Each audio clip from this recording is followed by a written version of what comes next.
Yung sinasabi po nito ni Trillanes na si BP Sara daw po ay krong-krong. Alam niyo po, may kaso ng impeachment si BP Sara. Nagbotohan 54-1. Bakit hindi pa rin kayo kampante na si BP Sara ay hindi makakatakbo? Oh, alam nyo kasi na hindi nyo, kung nauuto po yung mga congressman, malamang mahirap pong utuin yung mga senador.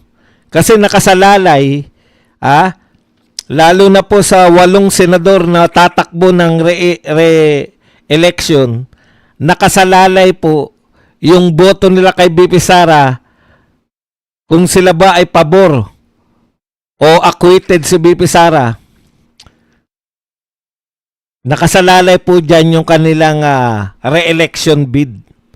Alam na po natin na majority po, halos buong Mindanao po, solid kay BP Sara. At pag nakita po ng mga taga Mindanao na sila po ay kinonvict nila si BP Sara, goodbye na ang kanilang re-election bid. Mahirapan po silang makakuha ng boto sa Mindanao.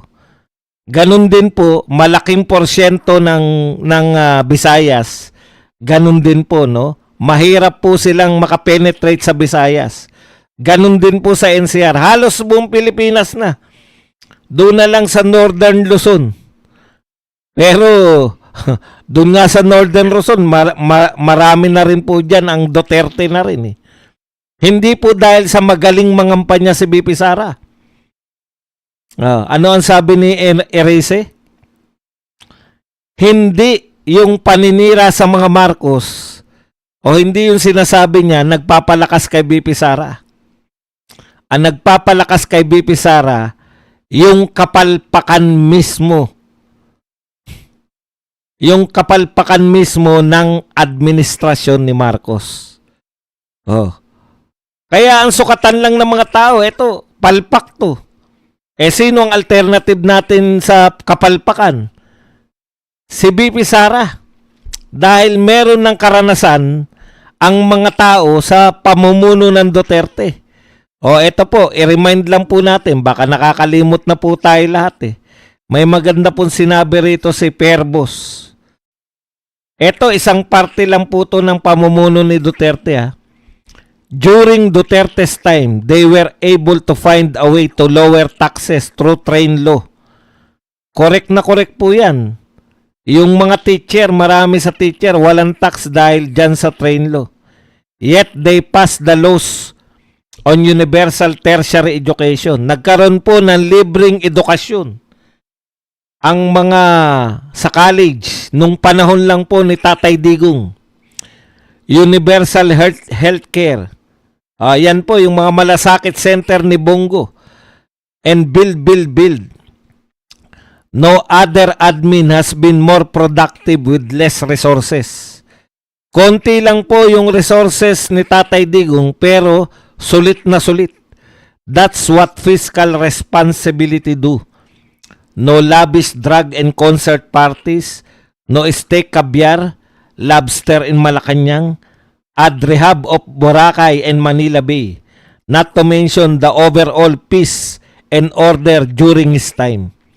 Ilan lang po yan sa nababanggit natin na ginawa ng Duterte administration. Yan po, nasaksihan po yan ng mga Pilipino. Kaya they are longing, no? Hindi na po mabubura sa utak natin, tahimik na ang kapaligiran, taliwas sa gustong palabasin nila na panahon ni Duterte.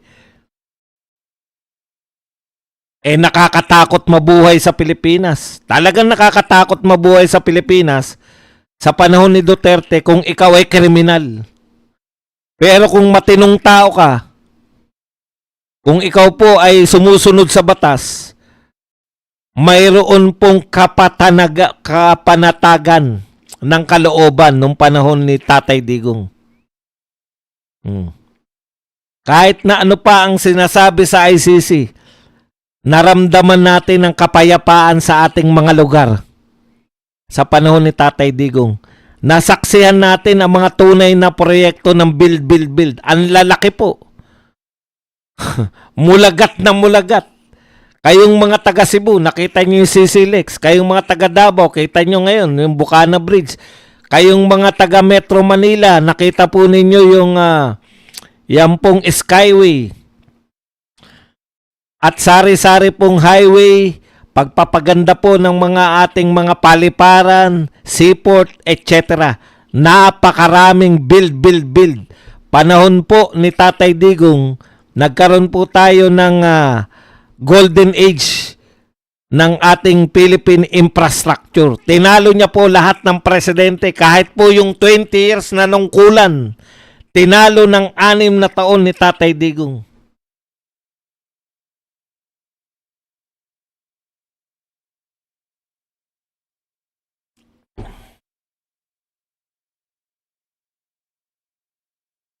O ngayon, sasabihin lang, yan po ang dahilan kung bakit po, uy, nawala yung, nabura ko yung kodigo ko. Yan po ang dahilan kung bakit po nananabi kami sa Duterte. Kaya kahit anong paninira ninyo hanggat palpak si BBM, hindi po bababa ang rating ni BP Sara. Hanggat palpak. At yung lahat po ng presidential contender ay lahat po nilinya na nila ang sarili nila nakakampi ng mga Marcos. Kaya wala na pong pagpipilian. Okay, punta na po tayo rito sa sinabi ni Trillanes ulit. Sabi po ni Trillanes, ito po ay krung-krung daw si BP Sara. Alam na natin ng mga kabisayaan kung anong krung-krung, may tama sa utak. Ito po ang pahayag ni Trillanes. Oo, ano talaga? What's the term dyan? Krung-krung. Yan po ang sinabi ni Trillanes. Kaya, ito po, pinipresent ni Trillanes na hindi karapat-dapat si Sara Duterte na maging presidente dahil siya ay krung-krung. Di ba? Meron saltik. Ayon pa kay Trillanes, yan daw ang napupunan niya. Alam mo, Trillanes, doktor ka rin ba? Hindi mo pwedeng sabihin yung isang tao na may tama sa utak kung ikaw lang ang nag-observe. Maliban na lang kung doktor ka. Meron daw rin nagsasabi sa kanya yan pag may nakakausap siya. Yan din daw ang reaksyon. Baka doktor yung nakausap ni Trillanes. Doktor ba yung nakakausap mo? Hindi. Mga sundalo. Yan din daw ang sinasabi ng mga nakakausap niya. Pwede, hindi ka otoridad para sabihin yung tao may tama sa utak o wala. Dahil lang sa iyong obserbasyon. Mukhang normal naman po ang aming Vice President. Nakita nyo, meron pa siyang programa ngayon ibalik ang tapang at malasakit. Normal naman. 2 oras. Yung programa. Yung ibang mga nanonood, inulit pa. Hindi pa nasihan sa isang pasada. May mga umulit pa. Ikaw talaga yung magsasabi na hindi normal si BP Sara? Bakit daw may mga galit? Alam nyo po, yun nga po yung normal si BP Sara Normal po na nagagalit yung tao. Bakit nanununtok? Wala na tayong magagawa dyan. Ayon pa kay Trillanes, no? Dahil yung nakakausap niya raw mga sundalo, ganun din daw ang obserbasyon na parang mayroong something kay BP Sara. Wala na tayong magagawa. Wala na tayong magagawa dyan kung sa tingin nyo may something si BP Sara. Okay. Pangalawang punto po ni Trillanes, inaakusahan niya rin po itong mga Duterte ang nasa likod nitong 18 ex-Marines. Alam niyo po, tahasan ko po sinasabi sa inyo, bakit ba ayaw niyong maniwala na ito po ay tauhan ni Saldico? Okay pa sana kung sabihin niyo na tauhan niya ni Saldico, natural. Galit na si Saldico kay BBM, baka maniwala pa sa inyo yung mga tao. Tauhan ni Saldico? Sasabihin nyo na ang may kagagawan niyan mga Duterte? masyado na pong maraming iniintindi yung mga Duterte. Ang mga Duterte po hindi po sanay sa mga pailalim. Ang mga Duterte po, ina-announce nila yung ginagawa nila sa inyo. Halimbawa, kay Madriaga, ina-announce sila na sinasampahan namin ng kasong perjury. Bakit? Bakit nyo po sasabihin na ito po ay kagagawan yung paglantad na yan? Hindi po ganyan magtrabaho ang mga Duterte, harap-harapan. Wala po kahit nga, tignan nyo nga, sa ICC nga, ano ba yung mga ebidensya nyo laban kay Tatay Digong? Ang sinasabi nyo kay Tatay Digong, yung mga ebidensya di umano ng mga kalaban ni Tatay Digong sa ICC, buwat sa mga sinasabi ni Tatay Digong. Isa sa mga dahilan ng ICC bakit hindi pinapalaya si Tatay Digong, kasi nagjo-joke si BP Sara na itatakas nila si Tatay Digong. O to that effect. Hindi po ganyan magtrabaho yung mga Duterte, harap-harapan po. Hindi po pailalim. Ikalawang punto ni Trillanes. Bukod dun sa krung-krung, yun nga, yung nasa likod daw nito, yung mga Duterte, hindi po ako naniniwala. Bakit ba ayaw nyo nilang sabihin na nasa likod niyan si Saldico? Kitang-kita naman eh. Di ba?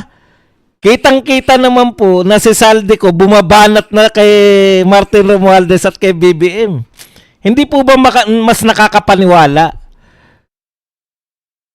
Hindi po ba mas nakakapaniwala na ang ibintang nyo sa 18 ex-Marines ay kagagawa ni Saldico? Di ba mas magandang paniwalaan ng tao yun na ang nasa likod nito ay si Saldico? Kaysa sasabihin nyo, kaya po kayo, nawawala na po yung tiwala. Kaya lahat ng sabihin ni Trillanes, duda na ngayon lahat ng tao. Kasi sa mga walang kabagay-bagay, tinitira na, baka hindi mo pa nalalaman, Trillanes, baka nasa busy ka sa pagkausap sa mga taga-ICC. Ipapaliwanag lang namin sa iyo. Naglabas na po ng serye ng mga video si Saldico laban kay Martin Romualdez at kay BBM sa First Family. Gusto nyo maging kapanipaniwala kayo, pero hindi po kapanipaniwala yung sinasabi nyo. Okay, punta po tayo sa ikatlo. Ano na nga yung sinabing ikatlo ni Trillanes? Yun. Baka raw pag nalaman ng tao yung mga ebidensyang hawak nila, talagang hintayin daw natin na ilabas ni Trillanes yung ebidensya nila. Diyos ko, meron pa pala kayong tinatago.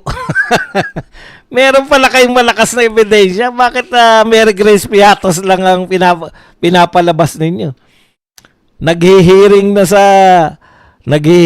sa HOR. Wala rin silang mailabas na ebidensya doon. Panay Mary Grace Piatos na pinakamatindi, tsaka yung kay Madriaga. Ano pa ba ilalabas ninyo? Meron pa raw silang ilalabas na bank account at tsaka kung ano-ano pa. Hihintayin na lang namin. Ngayon po, ito pong paglalabas ni Trillanes na krung-krung na lang si BP Sara. Katunayan po yan na wala na po silang maibato. Ganyan po sila kadesperado. 54-1 na. 54-1 ang botohan. Walang impact. Alam nyo kung ano lang katapat ng 54-1? Nag-broadcast lang po si BP Sara ng nag-episode 1 lang po ng Ibalik ang Tapang at Malasakit. Burado na kung bakit pumirma sila ng 54-1. Alam nyo ang nasa utak ngayon ng mga tao, bakit may botong 54-1? Hindi po dahil kakumbinsi-kumbinsi yung mga argumento nila. In fact, ang argumento lang nga nila doon, wag muna natin pag-usapan ng ebidensya kasi tignan lang natin kung tama ba ang narration na meron talagang bintang, meron talagang attach na ebidensya, sa ibang araw pa rin yung ebidensya. So ano po pinapakita diyan? Hindi talaga malakas yung ebidensya nyo kay BP Sara. Lalabas ba si Trillanes na krung-krung lang? Si Trillanes kasi nagbibigay sa kanilang lahat ng script eh. Pustahan tayo, lalabas na po yan, yung mental health na ni BP Sara. Tandaan nyo po yan, dahil nilabas na ni Trillanes yan, yan na po ang ilalabas nitong mga congressman. Pag nagsimula na po yung pagsusuri nila ng ebidensya, ilalabas na nila yan na fit ba si BP Sara sa pagiging presidente, etc. etc. Okay, punta na